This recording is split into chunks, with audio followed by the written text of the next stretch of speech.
भागलपुर नामक शहर में मालती का ढाबा एक मशहूर ढाबा था। ये ढाबा इतना मशहूर था कि आसपास के सभी लोग उस ढाबे पे खाना खाने आते थे। उस ढाबे का खाना जो एक बार खा लेता तो उसका स्वाद भूल नहीं पाता था। अगर कोई भी इस ढाबे में आता तो उस ढाबे का खाना खाए बगैर नहीं जाता था। जितना वो ढाबा दिन पर दिन मशहूर होता जाता, उतना ही उस ढाबे की मालकिन का घमंड बढ़ता जाता था। अगर ढाबे का खाना बच जाता तो उसे उस ढाबे के खाने को फेंकना मंजूर था, लेकिन किसी जानवर या भूखे भिखारी को मुफ्त में देना मंजूर नहीं था। एक दिन की बात है, एक भिखारिन बच्ची उस ढाबे के पास से जा रही थी। वह बहुत भूखी थी। वह बहुत दिनों से कुछ भी नहीं खाई थी। वह ढाबे की मालकिन के पास गई। मालकिन, मुझे बहुत भूख लगी है, कुछ खाने को दे दो। बहुत भूख लगी है, भूख बहुत तेज लगी है। मेम साहब, कुछ खाने को दे दो। अरे तू जा यहाँ से, आगे जा, तुझे कुछ नहीं मिलेगा यहाँ। प्लीज मेम साहब, कुछ तो दे दो, मुझे बहुत भूख लगी है मेम साहब। अरे जा जा, तू यहाँ से जा। पता नहीं सवेरे सवेरे कहाँ से चले आते हैं, सारा दिमाग ही खराब कर दिया। चल निकल यहाँ से। वह भिखारिन बहुत उदास हो जाती है। उसे इतनी तेज भूख लगी थी कि वह वहीं पर बेहोश हो जाती है। राजू काका, ओ राजू काका, इस भिखारिन को यहाँ से हटाओ, ग्राहक के आने का टाइम हो रहा है। मालकिन, ओ मालकिन, लगता है ये मर गई। अरे ये क्या तू बोल रहा है?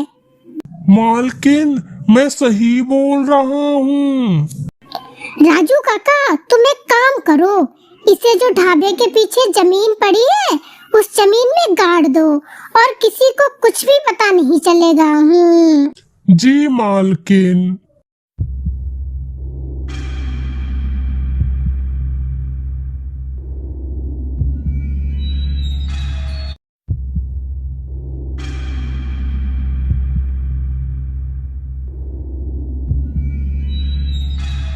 राजू काका, किसी को कुछ पता तो नहीं चला? किसी ने कुछ देखा तो नहीं? नहीं मालकिन। आज तो सारा दिन बर्बाद हो गया, एक भी ग्राहक नहीं आया।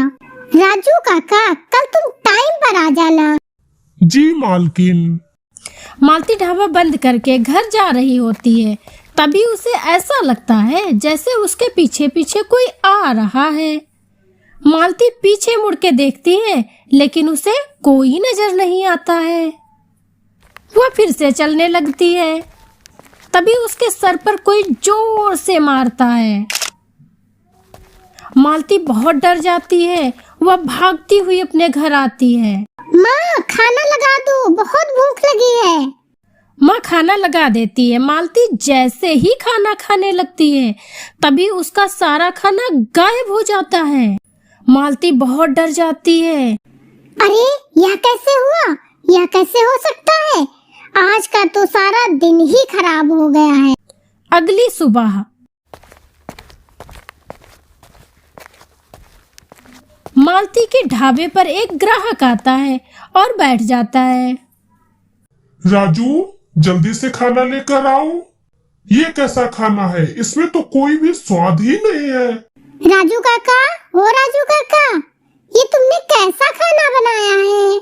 मालकिन, मैंने खाना तो बहुत अच्छा बनाया था, पता नहीं ये सब कैसे हो गया। उस दिन भी सारे ग्राहक बिना खाना खाए चले जाते हैं। मालती का सारा खाना वेस्ट हो जाता है। यह सब भिखारिन चुड़ैल बच्ची देखकर बहुत खुश होती है। अगली सुबह राजू काका, आज ऐसा खाना बनाना सभी लोग उंगलियां चाटते रह जाएं। उस दिन राजू काका अपनी पत्नी के साथ मिलकर बहुत ही अच्छा और टेस्टी टेस्टी खाना बनाते हैं। अरे वाह राजू काका, ये खुशबू तो बहुत ही अच्छी आ रही है। राजू जल्दी से खाना लगा दो। वह जैसे ही खाना खाने बैठती है, थोड़ा सा ही खाना खाती है कि तभी उसकी थाली से सारा खाना गायब हो जाता है। अरे खाना कहाँ गया? अभी तो यही था। वह बहुत डर जाती है और डर कर वहाँ से भाग जाती है। यह सब किया धरा उस भिखारिन चुड़ैल बच्ची का था। देखते देखते रोज ढाबे पर अजीबो गरीब घटनाएं होने लगती हैं। अब लोग उस ढाबे को भूतिया ढाबे के नाम से जानने लगते हैं। मालती एक दिन जैसे ही रसोई में आती है, वह देखती है खाने में उस भिखारिन बच्ची के कटे सर रखे हुए हैं। यह सब देखकर मालती बहुत डर जाती है। अरे यह तो उस भिखारिन बच्ची के सर है। मालकिन, मुझे लगता है यह सब वो भिखारिन बच्ची कर रही है। मालकिन, मुझे लगता है उसी भिखारिन की आत्मा भटक रही है और आपको परेशान कर रही है। राजू काका, अब मैं क्या करूं? मुझे बचा लो। मालकिन, मैं एक महात्मा को जानता हूँ, अब वही हमें बचा सकते हैं इस मुसीबत से। वह दोनों महात्मा के पास जाते हैं और सारी बात बताते हैं। तुमने ये बिल्कुल अच्छा नहीं किया है, भूखी भिखारिन बच्ची को मार दिया है। मुझे माफ कर दो महात्मा जी, अब मैं कभी ऐसा नहीं करूंगी। हमेशा गरीबों की मदद करूंगी, सबको खाना खिलाऊंगी। वह महात्मा अपनी शक्ति से उस चुड़ैल बच्ची को बुलाता है। मैं इस औरत को जिंदा नहीं छोड़ूंगी। मुझे माफ कर दो, आज के बाद मैं ऐसा कभी नहीं करूंगी। प्लीज मुझे माफ कर दो।